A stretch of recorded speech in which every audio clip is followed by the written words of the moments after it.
Hello Virgo, thank you for joining me for your weekly forecast for week commencing the 22nd of October.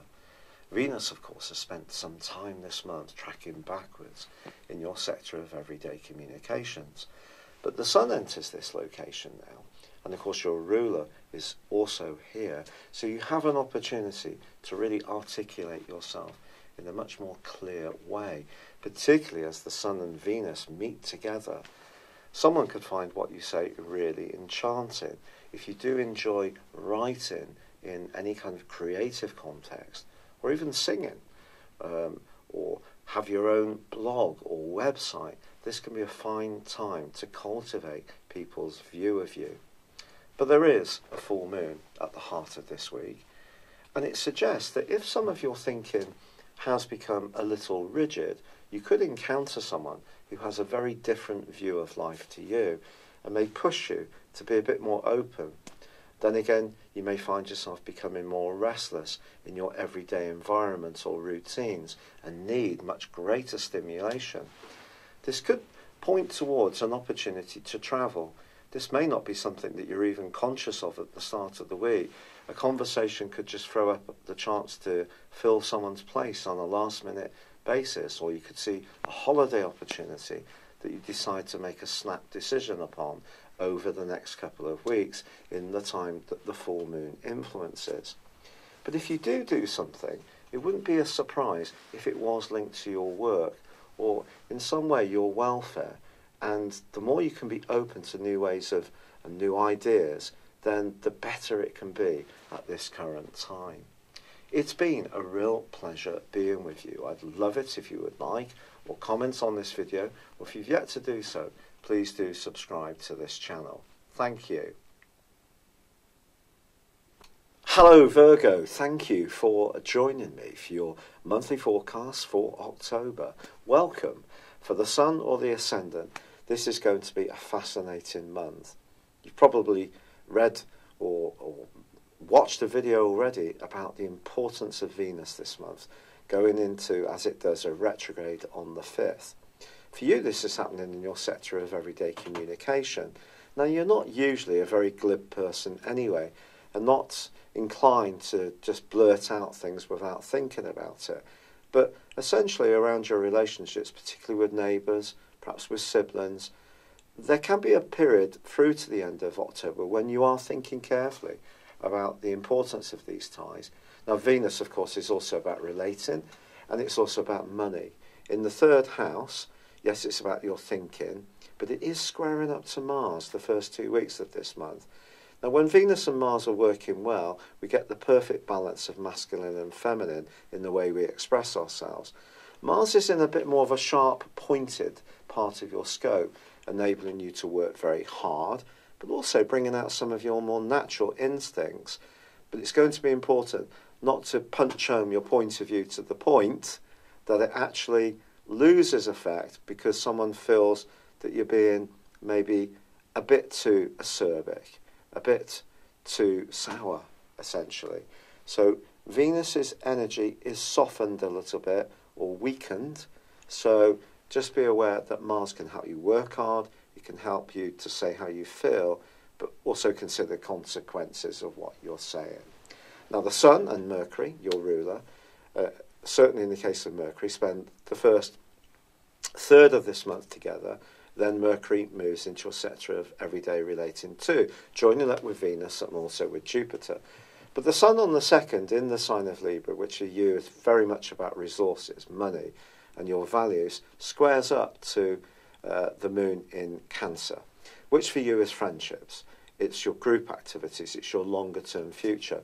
Some kind of compromise over a financial matter or a value issue may be needed in the following week. However, then on the 5th, Venus goes into that retrograde. I don't think it's the greatest time through to the end of this month to maybe be considering buying a new mode of transport or any new technical equipment, PC, laptop, whatever, because Venus could maybe surprise you because you may rethink some of the ideas you initially have. So I think it's going to be a fluid time, put it like that, especially with Mars's presence there potentially causing some impatience. Now, Uranus, of course, the planet of surprises, had been tangling with Mars from the second week of May pretty well to the end of September. The great news is that that aspect has come to a close. That's something we can all celebrate. It's not going to be repeated again for a while, not across those two zodiac signs of Taurus and Aquarius. But Uranus does stay in a part of your horoscope that's very much to do with freedom, travel, adventurism, a desire for a more stimulating existence. And it's still going to be very influential this month, as I'm going to tell you as the days go past. But we do have, on the 10th, Mercury, your ruler, moving into the third house, and that can help to sharpen up your thinking a little bit and help to overcome some of the muddliness that could come from Venus, because your communications with others may not be completely clear. Mercury will help a little bit, there's no doubt about that. And in fact, just to tell you, Mercury goes on to forge between the 20th and the 25th a sensational angle to Pluto. So if there is something that you want to tell people about that's important to you, those days can really help you to articulate it in a very crystal clear way. Find time to go for it, therefore. Now, we do have at the heart of this month, well, on the 9th to be precise, a powerful new moon, which ordinarily would help you to grapple with your resources over the following month in a potentially improving way. Now, resources obviously can point towards money. This new moon, however, does forge a quincunx with Neptune and also a square with Pluto. So it does require some care. If you're talking about any kind of money-making possibility or venture, especially with someone that you are perhaps known to in a more friendly way, if that's the case, make sure you have very clear terms of reference. If you're getting into something in a more speculative way with any kind of tie, the new moon and Pluto doesn't work quite so well, because Pluto can be about force.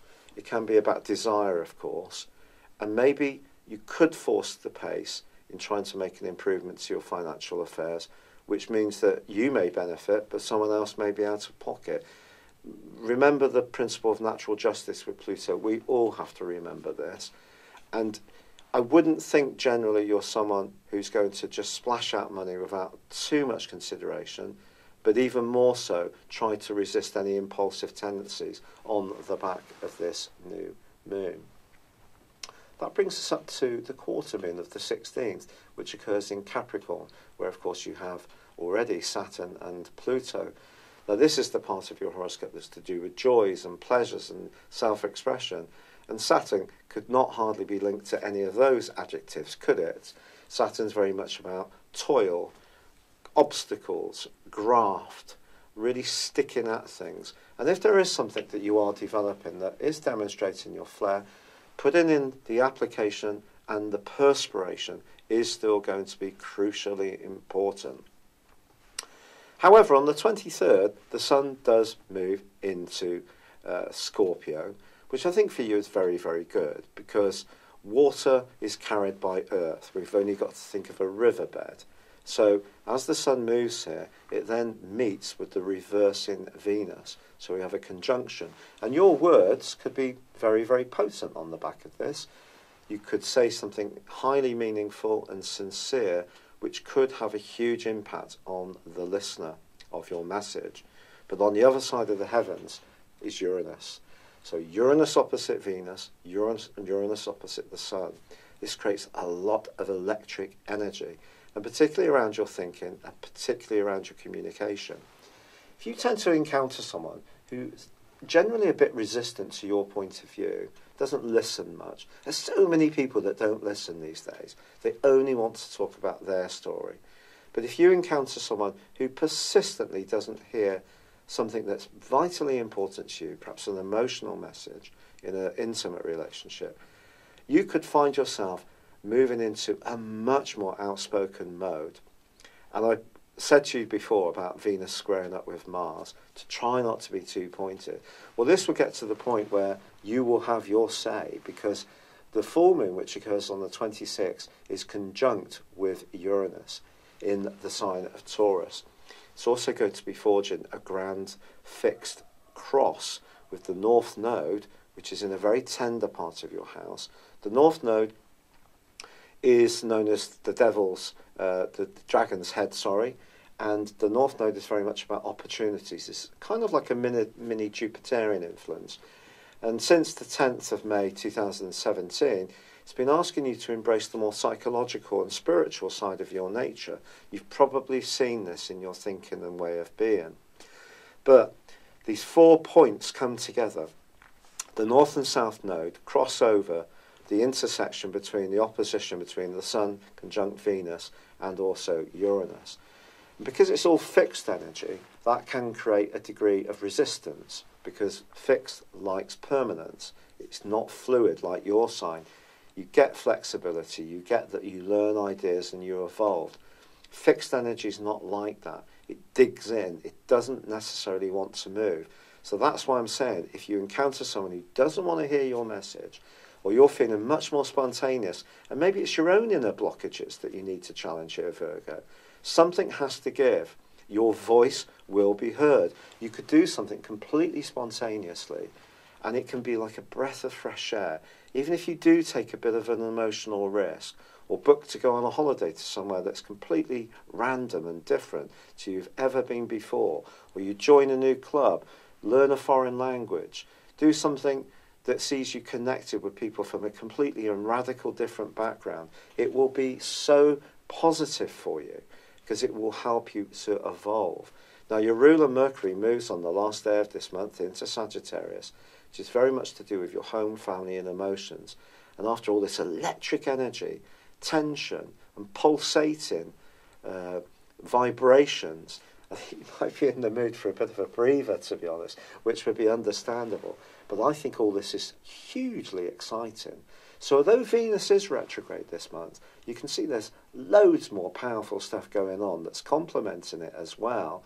And I think some buried emotion could come up in that last week of this month. But if it does, even if it does lead to a row, a bit of a frank exchange, you leave a job that's dogged you for years, you get yourself a new mode of transport, even if I'm suggesting it's not necessarily the best thing to do, but you show a bit more of a rebellious side, it really will be good for you in some way.